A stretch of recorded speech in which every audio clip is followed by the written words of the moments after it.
Welcome back to Headlines. I'm Wes Austin, and these are today's top stories. First, Bernie Sanders and Trump's Treasury nominee face off over whether America is sliding into an oligarchy. I think Sanders lost, but we have the clip, so you can decide. Then, Alejandro Mayorkas appears to throw Joe Biden under the bus over the border crisis, though at this point it's less of a bus and more of a 50-car pileup. Over at the FBI, the DEI office has mysteriously disappeared right before President Trump takes office. And in New York, Governor Kathy Hochul spices up her State of the State address with a dance performance that can only be described as a cry for help. You've got to see it. It's bizarre. And finally, the GOP's choice to represent the state of Texas in President Trump's inaugural parade is confusing, to say the least. All right, let's dive in. Senator Bernie Sanders and Trump's Treasury nominee Scott Bessent clashed over President Biden's warning during his farewell speech that America is sliding into an oligarchy. An oligarchy is taking shape in America of extreme wealth, power, and influence that threatens our entire democracy, our basic rights, and freedoms. End of quote. That's what President Biden said last night. I agree with him. Do you? The three billionaires who you listed that all made the money themselves. Mr. Musk came to the country as an immigrant. I understand that. Bernie's response, I understand that. Translation, I heard you, but I want to ignore that part. What Biden said last night is we're moving toward an oligarchy. I'm asking you that question. Do you think, forget how they made their money, do you think that when so few people have so much wealth and so much economic and political power that that is an oligarchic form of society? Well, I would note that President Biden gave the Presidential Medal of Freedom to two people who I think would qualify for his oligarchs. You could actually see Bernie's hair get 10% wider when he heard that response. The two people that Biden gave medals to were George Soros and David M. Rubenstein. Nothing says fighting oligarchy quite like giving medals to the oligarchs who funded your campaign. I think Mayorkas may have thrown Biden under the bus. Secretary of Homeland Security Alejandro Mayorkas was being interviewed on CNBC when he seemed to imply that the Biden administration wouldn't allow him to secure the border. This is what he said when he was asked if, looking back, he would do anything differently. People have different views on what the correct policies should be, what the correct operational measures should be. Those disagreements, those different views are voiced, decisions are made, and then everyone marches in unity together.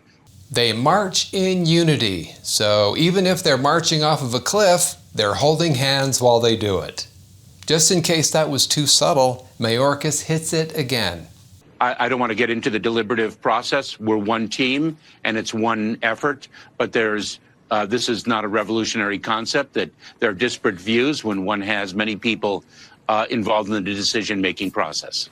Mayorkas didn't want to get into the deliberative process. Don't worry, we figured it out. Step 1, do nothing. Step 2, call everyone racist. Did Mayorkas suddenly grow a conscience, or did Biden just tell him that he's not going to give him a preemptive pardon? The difference between the two is usually about 20 years in federal prison. Fox News has just confirmed that the FBI has closed its DEI office, though they chose not to specify why. The only thing they're pushing now is the shred everything button. Looks like they've got a lot of paperwork to take care of before Monday. So the DEI office is finally closed, but don't worry, the FBI still has the American Indian and Alaska Native Advisory Committee, Asian Pacific American Advisory Committee, Black Affairs Diversity Committee, Bureau Equality, Hispanic Advisory Board, Near and Middle East Advisory Committee, Persons with Disabilities Advisory Committee, and the Women's Advisory Committee. You know, with all these committees, you'd think they'd have one for actually solving crimes. Some of these committees might seem unnecessary, but the Women's Advisory Committee is the only place at the FBI where you can get a perm and a pedicure while complaining about toxic masculinity. And if that wasn't enough, the Bureau also has countless resource groups, including Blacks in Government, FBI African American Millennials, FBI Family, FBI Jewish Americans, FBI Latinos for Empowerment, Advancement, and Development, FBI Pride, Federal Asian Pacific American Council, Federally Employed Women, and From Boots to Suits. I can only assume that the Boots to Suits is for the FBI Dancing Drag Queens initiative. Watching the FBI close a DEI office right before President Trump gets in is like watching a frat house before the parents come home. Someone's Febrezing the couch, someone's wiping computers, and someone's pretending they don't know how the goat got inside. What if C-SPAN and Just Dance had a baby? The governor of New York, Kathy Hochul, spiced up her State of the State address with what some might call dancing. At Kathy Hochul's 2025 State of the State address, she had a performance from the dance team, the Timeless Torches, who danced for the WNBA team, New York Liberty. Their group is made up of seniors age 40 and up. I haven't seen choreography this rough since Biden tried to exit a stage. I'm going to go out on a limb here and say that some of these people don't have professional dance backgrounds.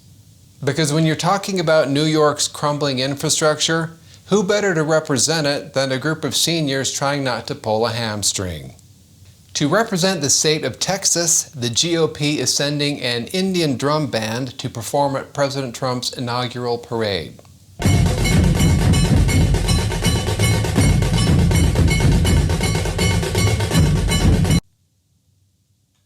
They could have at least made them wear cowboy hats and give the illusion that the Texas GOP thought this through.